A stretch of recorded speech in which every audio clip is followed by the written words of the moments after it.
Hello YouTube, bon, je vous retrouve du coup à 5 semaines de la prochaine compétition pour un nouvel épisode. Aujourd'hui, on va parler d'un sujet dont on parle pas forcément super souvent, parce qu'en général, on vous montre nos diètes, on vous montre nos trainings.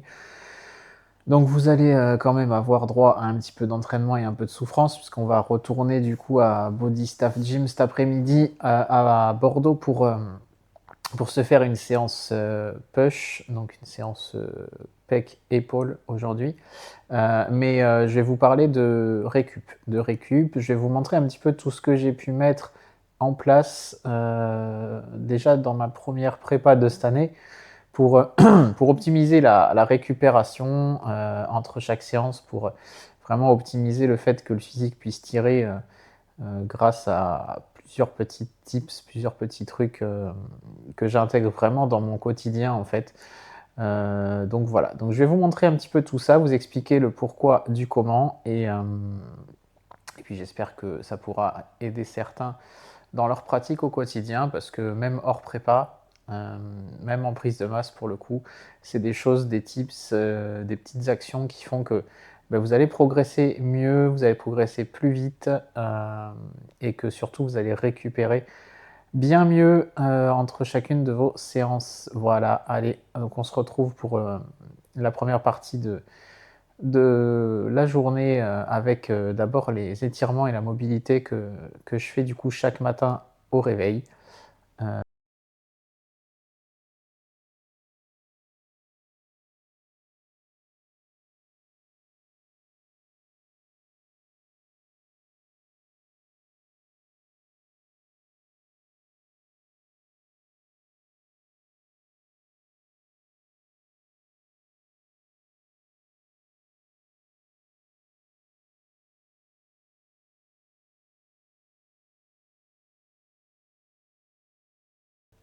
Bon, du coup, voilà, vous avez vu un petit peu ma routine mobilité, stretching du matin. Du coup, alors normalement, je le fais au réveil. Là, je l'ai fait un petit peu en décalé pour avoir un peu une bonne lumière quand même pour vous montrer ça. Mais voilà, je fais ça dès que je sors du lit, après la pesée, en fait, pour lancer ma journée et avant d'aller faire mon cardio à jeun.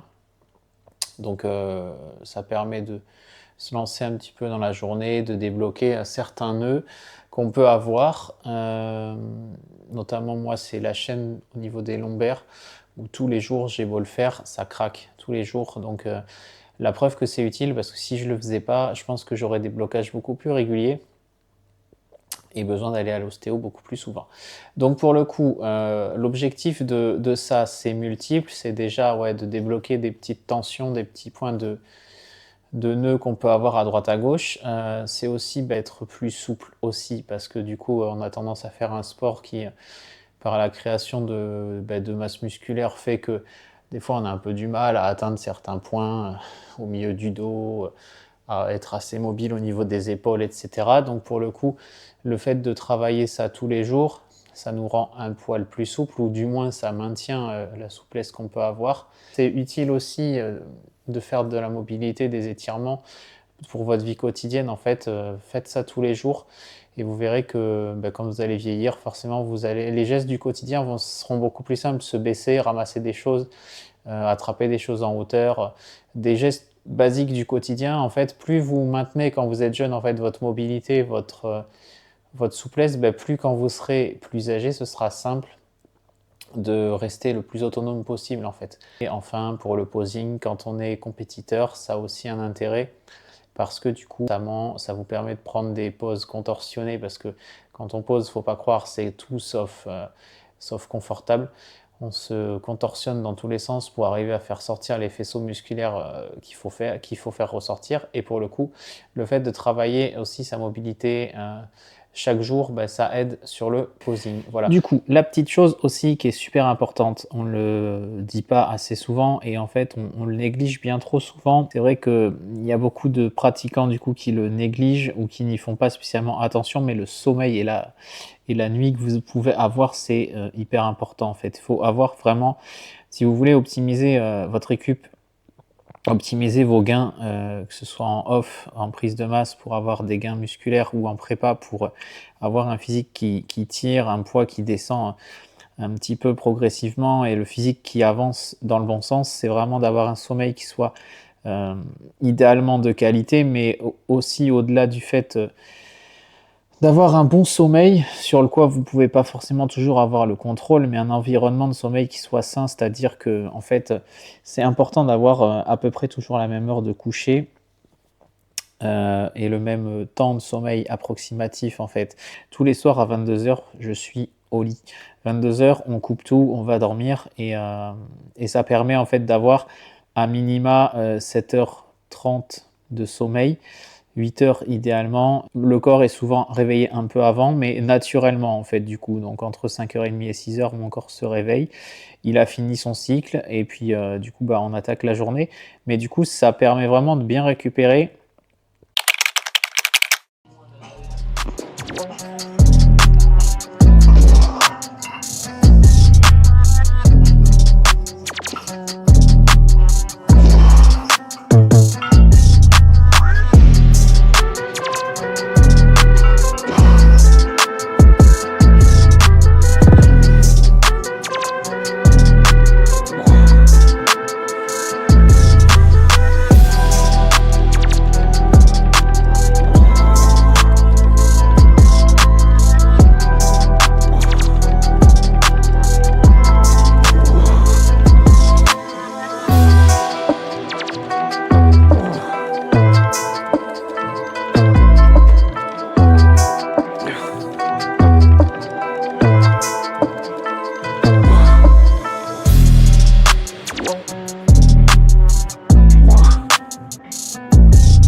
On va faire un petit point sur le changement de la diète qu'il y a eu il y a à peu près 8-10 jours. Du coup, on a encore tiré la diète, puisque après quelques jours où ça avait droppé de 900 grammes sur le dernier vlog, on a restagné encore au niveau du poids, au niveau du physique. Donc du coup, on a redroppé là sur la diète, où on a baissé les glucides, puisque du coup en jour d'entraînement je suis à 140, en jour de repos je suis à 100 grammes de glucides sur la journée entière, donc 1400 et 1550 calories, donc c'est clairement pas énorme, ça commence un peu à piquer la gueule. Les moments où j'ai faim commencent à se multiplier.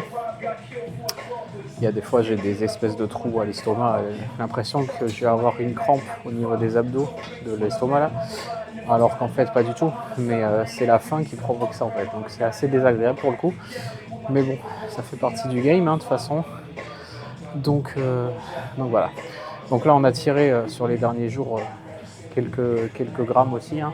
On a tombé 1 kg quasiment, on est à 67, autour des 67 là depuis 3 jours. On tourne à 67, 67,1, 67 encore ce matin. Donc voilà, donc on va voir là, avec l'enchaînement de 3 jours d'entraînement où il y a l'intensité des trainings, le cardio, si ça continue à tirer. Pour le coup il reste 35 jours, donc il va falloir que ça bouge.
Du coup la séance est finie, donc maintenant on va passer à la collation, du coup petite collation habituelle du coup avec Petite crème de riz qui devient vraiment petite, elle porte bien son nom, hein. 40 grammes là, il y a 40 grammes de crème de riz, 15 grammes je crois de purée d'amande, 60 grammes de framboise et à côté de ça une omelette de blanc d'œuf avec 130 grammes de blanc d'œuf. Les habituels compléments glutamine, créatine d'après séance, et vu qu'il y a la route et que je suis un peu fatigué, une petite boisson énergisante, voilà. On va en profiter, on va manger un peu et puis je vous retrouve plus tard. Bon, bah du coup je vous retrouve fin de journée et du coup je vais vous expliquer un petit peu la deuxième chose qu'on a mis en place pour la récup. J'en avais déjà parlé, je vous avais déjà montré vite fait dans d'autres vlogs quand j'étais dans mes bottes de pressothérapie du coup. Donc la pressothérapie, on a mis ça en place dans la prépa précédente, à peu près à moitié prep. Donc du coup ça permet de voir un peu avant-après ce que ça peut donner. Et pour le coup, le bénéfice, en tout cas sur moi, il a été vraiment abusé. C'est-à-dire que du jour au lendemain, les courbatures au quadriceps, aux cuisses, bah, on leur dit adieu très clairement. J'en ai plus eu du tout. Alors ça n'a pas le même effet sur les ischios, sur les fessiers, parce que forcément, bon, les fessiers sont pas compris dans les bottes. Et les ischios, ça n'a pas le même effet. Par contre, sur les quadriceps, ça a un effet abusé. En fait, l'intérêt de cette méthode, il est multiple. C'est qu'en fait, il va jouer sur la rétention d'eau qu'on peut avoir. Ça réduit le gonflement des jambes dû à la rétention d'eau, notamment suite à un effort intense. Ça réduit l'inflammation qu'on peut avoir aussi après les séances. Et possiblement, du coup, la remontée de poids qui est associée, parce que forcément, rétention d'eau égale montée de poids, égale jambes plus voilées, moins dessinées. Et pour le coup, on a vraiment vu une différence avec cette méthode-là. Donc, en fait, comment je l'applique, c'est-à-dire que tous les jours, je me pose en fin de journée, entre 20 et 45 minutes selon le temps que j'ai à ma disposition, très clairement. Mais j'essaie vraiment de m'y tenir à le faire tous les jours. Puis ça permet, voilà, t'es posé, tu fais autre chose. Et franchement, j'ai vu vraiment un gros bénéfice à l'utiliser. Voilà un petit peu les tips que je mets en place au niveau de la récup. Donc j'en parlais ce matin, mobilité, étirement, du coup la pressothérapie. Et à côté de ça, soigner vraiment son sommeil. Donc voilà les 3 gros conseils que je peux donner pour la récupération pour des gens qui soit sont en prépa, soit sont en cycle off à ce moment de l'année, parce que ça marche vraiment pour tout le monde, comme je l'expliquais ce matin. Donc voilà un petit peu. Donc le vlog est terminé. Je vous laisse quand même sur le bilan de lundi matin, qui sera donc un bilan à 33 jours, en espérant que ça continue à bouger dans le bon sens. Là, les vlogs vont se rapprocher de la compète, donc ça va être super intéressant, ça va être cool. Et puis hâte de vous faire vivre ça et hâte pour moi de vraiment m'en rapprocher. J'ai envie de terminer cette saison correctement. Voilà. Bon, du coup, ciao l'équipe. Cette fois, je vous laisse vraiment et on se retrouve très vite pour un nouveau vlog.